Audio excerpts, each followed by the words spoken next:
Hey guys, welcome to the woods. Well, I thought I would share with you some thoughts about the importance of breath. You know, in YouTube, I sort of just go to my homepage and look at stuff, and I have people I've subscribed to, so I'm going to get a certain genre, and they know what videos I've watched and stuff. But just the right things sort of always seem to drop. But it's not just with YouTube, it's everything in life. What you focus on is what you attract, and what you attract, it just responds. The collective consciousness, the vibration, the ethers around you, however you want to envision this energy ball that you are traveling around the galaxy at 500,000 miles per hour, is a tricky vibrational experience. But there's so much magic going on. There's so much richness. So just the thought of somebody just sort of wasting their life away thinking it's all about just working and doing, and that there's no experience to be found, and that, because you don't see other people doing it, and because you don't see other people talking about it, and because you don't find books that talk about it, doesn't mean that that everyone isn't going on some journey within of experiencing the oneness of who they are, the oneness of everything around them, the perfection of everything that's going on. It's just, how much do you want to play with it? People sort of want to dabble a little bit and go through their life never really focusing down on what type of meditation is best for me. You can't have someone tell you that. You have to sort of feel your way through and find out what works and what doesn't. But nothing doesn't work, so it's all kind of perfect. It's like, just going to follow the path. So then it gets really, the deepest part of it is just to have feel that desire for some lean in your life, to be more connected to your source energy and be more in harmony with your environment. That's your people, that's nature, that's everything. I just want harmony. I want harmony all the way into my cells, and I want harmony with my surroundings. And that harmony is found through the vibration that is set by your breath.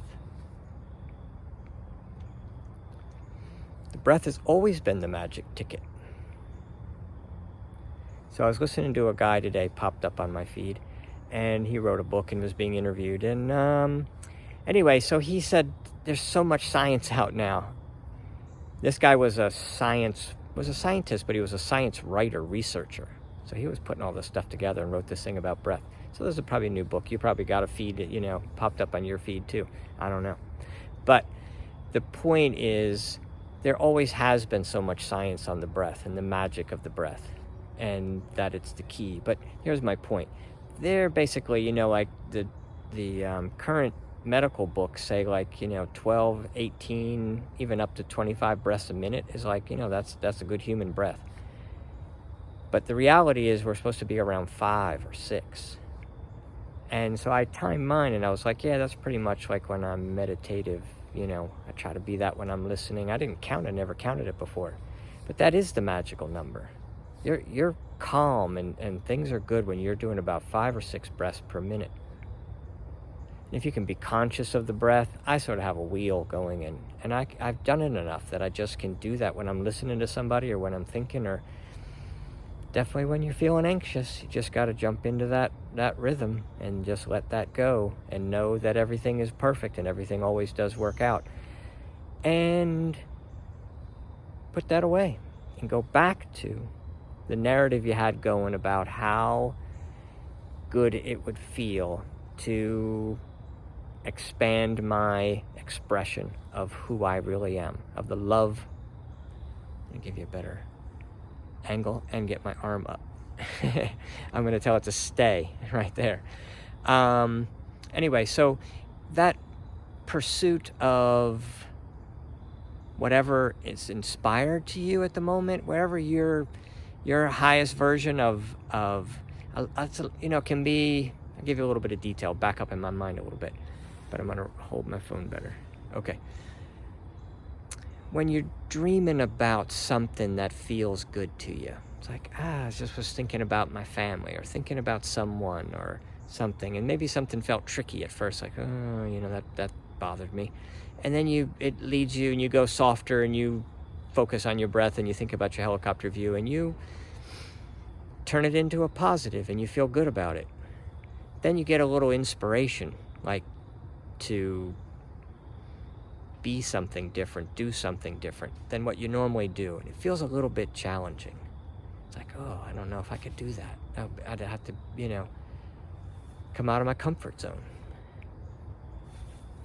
That's what you're after. You're after those things. The doing part should only be things that just came from within, where you really have a desire to give some kind of a deeper expression of who you are, and a deeper connection to what you're surrounded by, and a deeper connection to yourself, really, because this lesson's all coming from yourself.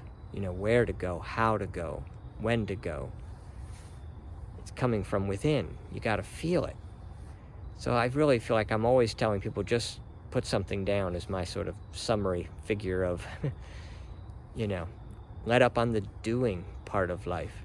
Put more on the to-do list of the collective consciousness. When you feel something that you feel like needs to be done, it's the feeling of something coming.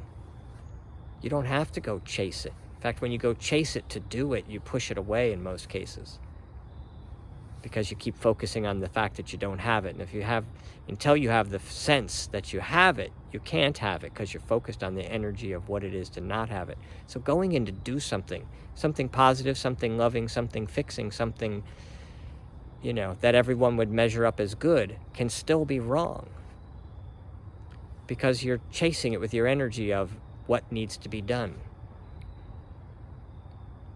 And nothing needs to be done, except to learn to not feel like you need to get something done. It's a weird dichotomy. The only thing to do is to learn to not want to do anything. Another way to say it. Doesn't make any sense any better that way. But that's it. That's the rub. It's a funny thing. It's a little game you play in your head, which is why we just keep reminding each other every day. I'm reminding you by putting this video out. You're reminding me by asking me to say it to you. Who's teaching who is what I always feel like. Whenever I give anybody any kind of wisdom about who they really are, or a better sense of themselves, or a more loving, accepting version of the planet that they find themselves on at this time in history, whenever I'm in that channel, I feel like I want to just be an instrument that somebody can use to feel the vibration themselves, because I don't want to really give anybody any information. You don't want to know how this is done. You're not trying to become enlightened for the sake of being an enlightened being. You're trying to fuss and play with the process of being as enlightened as you want to be today, and be cool with that.